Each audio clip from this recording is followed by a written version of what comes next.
Hace unos días, Ferran Adrià hacía pública su decisión de cerrar durante 2 años su restaurante, El Bulli, porque aseguraba que necesitaba hacer un parón en su carrera profesional para replantearse su negocio y darse tiempo para pensar, para renovarse. Hubo quienes se echaron las manos a la cabeza al oír una declaración de intenciones de estas características, porque para muchos es inviable en estos tiempos que corren. La cultura de tomarse un año sabático está muy extendida en los países anglosajones, pero no así en países como el nuestro, porque el hecho de estar un año pensando hacia dónde quieres orientar tu vida profesional o utilizar ese tiempo para ampliar tus conocimientos es considerado por algunos una auténtica pérdida de tiempo. Además, solo unos cuantos, y me refiero al tema bolsillo, al tema económico, se lo podrían permitir.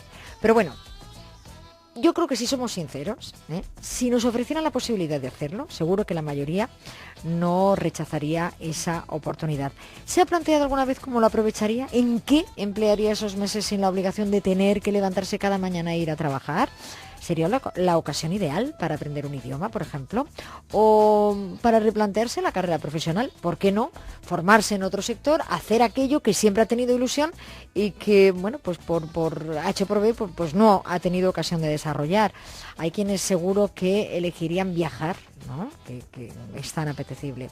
En lo que coinciden los expertos es que, lejos de lo que muchos pudieran pensar, y yo lo comentaba con un compañero, con Juan de Dios Doval, hace unos minutos aquí, un año sabático no es echarse a la Bartola, dedicarse al dolce far niente, sino amortizar ese tiempo y emplearlo en cosas productivas, ¿no? Y aprovechar al máximo. Hoy vamos a hablar con personas que han pasado por esta experiencia de tomarse un año o una temporadita sabática, y nos van a contar cómo lo vivieron, por qué tomaron esa decisión y si les lució bien. Pero antes, como cada miércoles, vamos a contar con Ángela Borja, que además de coach, es que hoy es una empollona, es una alumna aventajada, porque ella es experta en formación y recursos humanos, y seguro que va a saber darnos muy bien su opinión, nos va a saber decir cuáles son las ventajas, cuáles son los inconvenientes de tomarse un año sabático o una temporada, como decía yo, sabática. Ángela Borja, buenas tardes. Buenas tardes, Ana. ¿Verdad que eres alumna aventajada? Sí, este tema... Está mal que yo lo diga, pero sí. Este tema ha estado bien. No, es el día a día, sí, y además ahora está bastante, lleva un tiempo ya implantándose bastante. Es cierto lo que tú dices, que los países anglosajones esto está como muy implantado hace ya mucho tiempo. En España todavía cuesta bastante, pero gracias a las multinacionales que extraen las políticas de recursos humanos de los países de origen, pues nos llegan todas estas cosas que aquí nos parecen, pues bueno, los miramos a esas empresas con una envidia mortal, ¿no? Aquellas que practican las políticas. ¿Tienes frío? Un poquito, y además se venía con manga corta. No, Ángela, yo lo comentaba, yo creo que es en lo que todos piensan, ¿no? Dices, sí, claro, año sabático, estoy yo como para año sabático.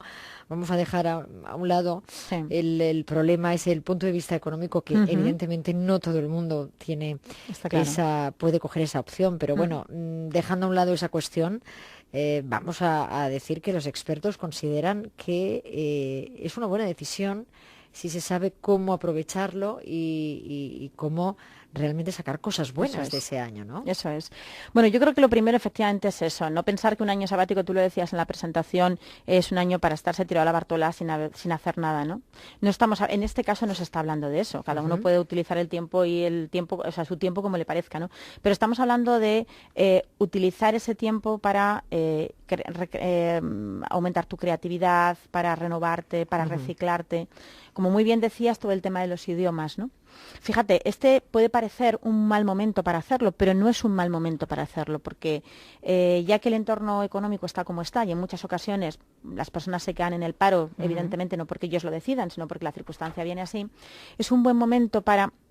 siempre y cuando, y esto yo creo que no hace falta repetirlo, siempre y cuando tu situación económica te lo permita, es decir, pues hayas recibido una indemnización y tengas un paro asegurado durante un tiempo y a lo mejor incluso unos ahorrillos que te puedan permitir mantener tu nivel de vida, tus gastos, pues oye, ¿por qué no, en vez de agobiarte, que esto le pasa a mucha gente, nada más ser despedida, se empieza a agobiar pensando en tengo que actualizar el currículum y que además a nosotros nos llegan currículums todos los días y esta situación la vivimos todos los días, ¿no? Claro. Me voy a poner a buscar trabajo trabajo, como además muchas veces como pollo sin cabeza, que digo yo. Es decir, vamos a buscar trabajo por buscar trabajo y a lo mejor pues sin pararte a reflexionar, ¿no? Es un buen momento para... Fíjate, no, perdona que te interrumpa, pero precisamente eso mismo que estás diciendo, ayer leía yo en un medio, no sé, en un periódico, no recuerdo ahora cuál, que está subiendo el índice de natalidad porque hay muchas mujeres que ahora mismo dicen, bueno, no tengo trabajo, voy a aprovecharlo. Me es tan complicado luego conciliar que voy a aprovechar ahora, voy a tener o sea, lejos de lo que pueda pensar muchos de la crisis, bueno, pues no tengo hijos, no, eso está haciendo que mucha gente decida que quizá ahora es el momento, ¿no? De quedarse embarazada y de poder atender un primer año a tu hijo, ¿no? Justo, es para proyectos, quiero decir. Eso es ser muy práctico. Sí, bueno, pero muy práctico. Quiero decirte, pero también es cierto, es muy práctico, pero Ana, es que las mujeres tenemos que ser muy prácticas en cuanto a conciliación laboral se refiere y vida personal, ¿no? Que hay que verlo así, como algo práctico, ¿no? Efectivamente, entonces es práctico pero es útil y oye, en la medida en la que sea útil es bienvenido.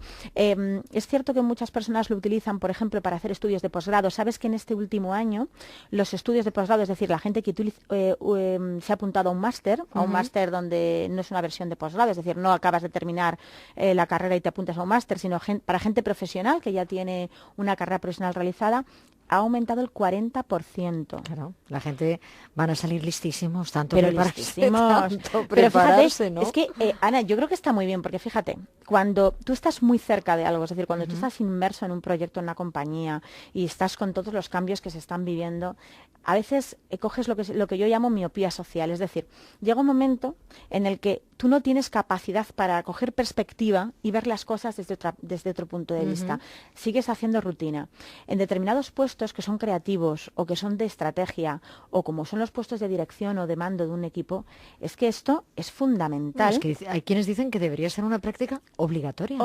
Para no estancarse, para reciclarse, para formarse, porque es verdad que cuando estás metida en el día a día, en la rutina, en la vorágine del trabajo, no tienes tiempo. Llegas a casa y lo que menos te puede apetecer es decir, y ahora 2 horitas de estudio para seguir preparándome para mi trabajo. Y no, llega un momento en el que no decides que no puede ser. Idiomas, claro. Es que hay muchísimas cosas que se pueden hacer. ¿Sabes lo que pasa? Que yo creo que además también lo hemos hablado aquí en alguna ocasión. En España pensamos que todo aquello que no sea decir cuánto trabajas y estar trabajando de hecho es como no trabajar. Que aquí no es una costumbre muy habitual, sí lo es en los países anglosajones, ¿verdad? Sí, allí sí que se toma como algo... ¿Por qué? ¿Por qué no es un planteamiento tan distinto? Es una cuestión de mentalidad cultural, totalmente. De hecho, fíjate que yo pienso que una de las cosas en las que más se trabaja es cuando preparas una oposición para cualquier cosa, porque es además horas de estudio y de sacrificio para en muchas ocasiones no obtener resultado. Y sin embargo, cuando te dicen, ¿trabajas? No, estudio oposición. Pues perdón, pero es que estudio muchísimas horas. Por favor, es menudo trabajo. Es un esfuerzo tremendo y además encima ni me pagan, tengo que pagar yo a la academia que me hace prepararme y presentarme a los exámenes. Porque nosotros valoramos mucho eso, lo que es la ocupación en sí. Todo lo que no está en la ocupación pensamos que es perder el tiempo. Pero eso se refleja en todas nuestras políticas en el trabajo. Fíjate que sigue habiendo empresas en las que se valora a la gente por el tiempo que le dedica a la empresa. Es decir, estás 8 horas y luego te quedas a hacer horas extras y qué buen trabajador eres. Y no se mira tu productividad, ni se mira el resultado que tú le ofreces a esa empresa. No estamos en esa evolución. Gracias a Dios las multinacionales han traído otra perspectiva. Y eso es fantástico. Pues ese es el tema, un tema que yo creo que es apasionante y que vamos a conocer en boca de muchos de los protagonistas, muchas personas que sí han decidido tomarse unos meses, un año sabático para reciclarse y airearse un poco, ¿no? Airear la mente, que eso, qué suerte. ¡Qué suerte! ¡Qué suerte! Son las 5:33. Esto no ha hecho más que empezar, una pausa muy cortita y seguimos hablando del tema. Muy bien. En Punto Radio, queremos hablar con Ana García Lozano.